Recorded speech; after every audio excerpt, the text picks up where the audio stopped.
SN live, सच सबसे आगे। नमस्कार, आप देख रहे हैं SN लाइव। आपको बता दें कि आज ग्राम पंचायत राज उखई गांव के भावी मुखिया प्रत्याशी मासूम अली ने अपने जनसैलाब के साथ पचरुखी ब्लॉक पर पहुंचकर नामांकन पर्चा दाखिल किया, जिसमें उनके साथ सैकड़ों युवा और उनके समर्थक मौजूद थे। मासूम अली, जो कि एक युवा है और युवाओं की एक नई सोच होती है, उन्होंने मीडिया से बातचीत करते हुए कहा कि अगर आप सबकी दुआ रहेगी, यदि मैं ये चुनाव जीत जाऊंगा तो मेरी सबसे पहली जिम्मेदारी होगी, सबसे पहला ये कार्य होगा कि अपने पंचायत में एक लाइब्रेरी ओपन करें, क्योंकि आजकल के युवाओं के लिए सबसे बड़ी चीज, सबसे बड़ा हथियार उनकी शिक्षा है। साथ ही साथ उखई गांव के भावी मुखिया प्रत्याशी मासूम अली ने शिक्षा से जुड़ी बातों को उन्होंने काफी अहम तरीके से रखा और उन्होंने यह भी कहा कि सरकार के तरफ से जो भी फंड आता है, उन सारे फंड को जमीन स्तर पर काम करने का कार्य करेंगे। सुनिए मासूम अली ने मीडिया से बातचीत के दौरान क्या कुछ कहा। टोटल तो कमी है, अब तो ये गांव का लोग बताएगा। नाला भी नहीं है, चले जाइए रोड भी देख लीजिए, बहुत सारा दिक्कत है। चौफाल पर से जो फील्ड की तरफ रास्ता जाता है, उसमें काफ़ी खराब है, इससे बहुत दिक्कत है। प्रेम माता की तरफ चले जाइए, प्रेम माता की तरफ पटी वाला रोड है, टोटल एकदम खराब है। अच्छा, इस बार आपके क्षेत्र में बहुत सारे उम्मीदवार हैं, लोग आपको वोट क्यों देंगे, क्या खासियत है? खासियत यही है कि हम जो भी करेंगे अच्छा करेंगे, इसी के हम नामिनेशन कराए हैं और जनता ही मालिक है। अच्छा, ऐसे भी देखा जाता है कि बहुत सारे मुखिया तो जीत जाते हैं, पहले वादा करते हैं, जीत जाते हैं, जीतने के बाद गायब हो जाते हैं। लोगों को आपसे क्या अपेक्षा है? अपेक्षा यही रहेगा कि जीतने के बाद से जितना आज कह रहे हैं उतना कल ही कहेंगे और जब तक रहेंगे उतना ही करेंगे। कल अपील कर दीजिए जनता से, क्या करना चाहेंगे अपनी पंचायत की जनता से?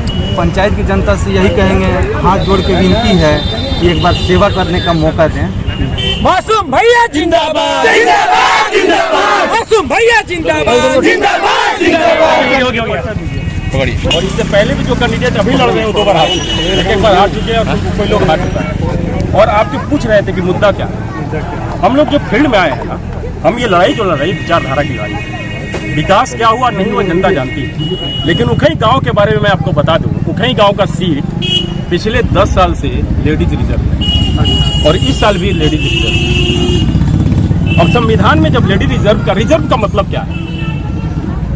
जब रिजर्व की बात आती है तो हमारे जब कॉन्स्टिट्यूशन का बात करते हैं, हम संविधान का बात करते हैं, तो संविधान राइट ऑफ इक्वालिटी की बात करता है, समानता का अधिकार। तो जो हमारे सिटिंग कैंडिडेट हैं, जो इससे पहले रह चुके हैं 10 साल, उनकी बीवी मुखिया थी, वो मुखिया नहीं है। लेकिन मैं उखई गांव के जनता में, अगर आपके थ्रू उखई गांव के जनता के पास हमारी बातें जा रही हैं, हम मासूम की तरफ से बोलते हैं, अगर ये मासूम की बातें जा रही है तो लोग पूछे कि आखिर हमारा संविधान लेडीज रिजर्व क्यों किया? हमारा समाज पुरुष प्रधान बन चुका है।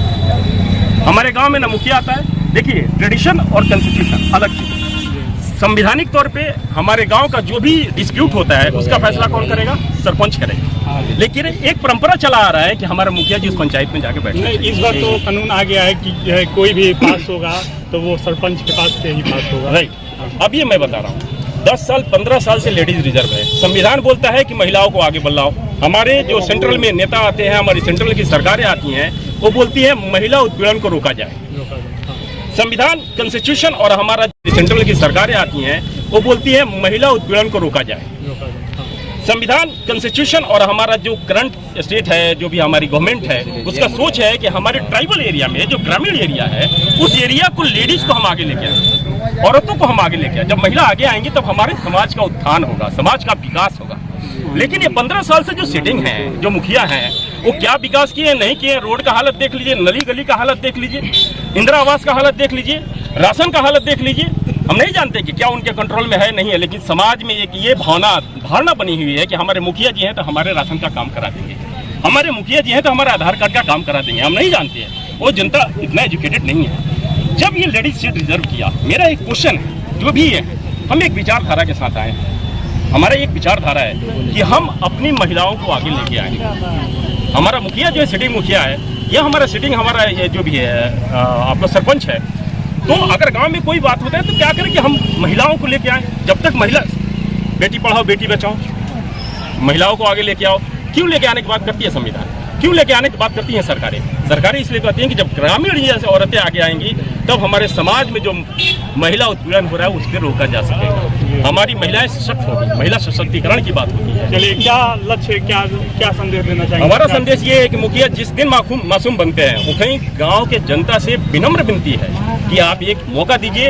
ये लड़ाई मुखिया मासूम की नहीं है, ये मासूम की लड़ाई नहीं है, हमारी बेटी की लड़ाई है और आपकी बहन की लड़ाई है। हम अपनी बेटी को, हमारी बेटी जामिया में पढ़ती है, कल हमारी बेटी ग्रेजुएट होती है, फिलोसफर होती है, मैं अपनी बेटी को बोलूँगा तो बुर्का भी आ जाए, क्यों? किसने इजाजत दिया? हमारा संविधान राइट ऑफ इक्वालिटी की बात करती है, यहाँ समानता की बात हो रही है और हम लोग इसी विचारधारा के साथ आ रहे हैं कि मासूम लड़ेंगे। पहला पंचायत होगा मासूम की, वहाँ पंचायत में जाकर बैठेंगे जिस दिन एक महिला हमारी पंचायत में जाकर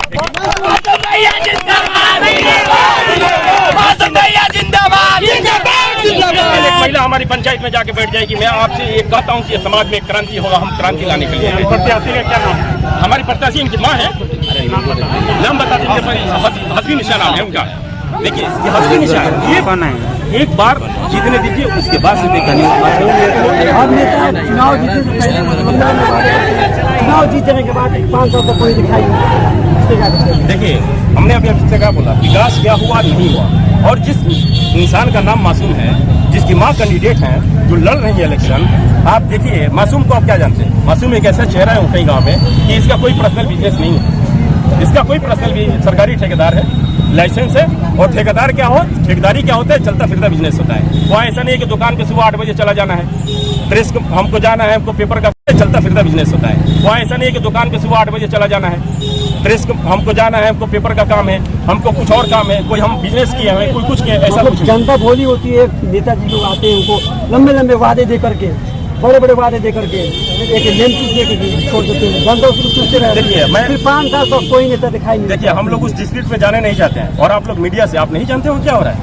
ये मुखिया के इलेक्शन में क्या हो रहा है? एक शराब पे हमारे, देखिए एक शराब पे वोटर को भगाया जा रहा है, चलिए 500 रुपये पे वोटर को भगाया जा रहा है। ऐसे सिचुएशन आएगा तो क्या करेंगे मासूम? क्या अगर कोई भी प्रत्याशी रातों रात दारू और नोट देकर वोट खरीदना चाहे तो आप क्या करेंगे? हमारा ये है कि हम जनता को एजुकेट करें, जो हमारे समाज में है ना। मैं मास्टर डिग्री होल्डर हूँ, ठीक है, मेरा पड़ोसी मास्टर डिग्री होल्डर नहीं है। हमारा संविधान बोलता है कि अगर तुम एजुकेटेड हो तो अपने समाज को जागरूक कर दो। हमारा ये विचारधारा के साथ चला, हमें दारू आइए, शराब पे हम नहीं जाने वाले।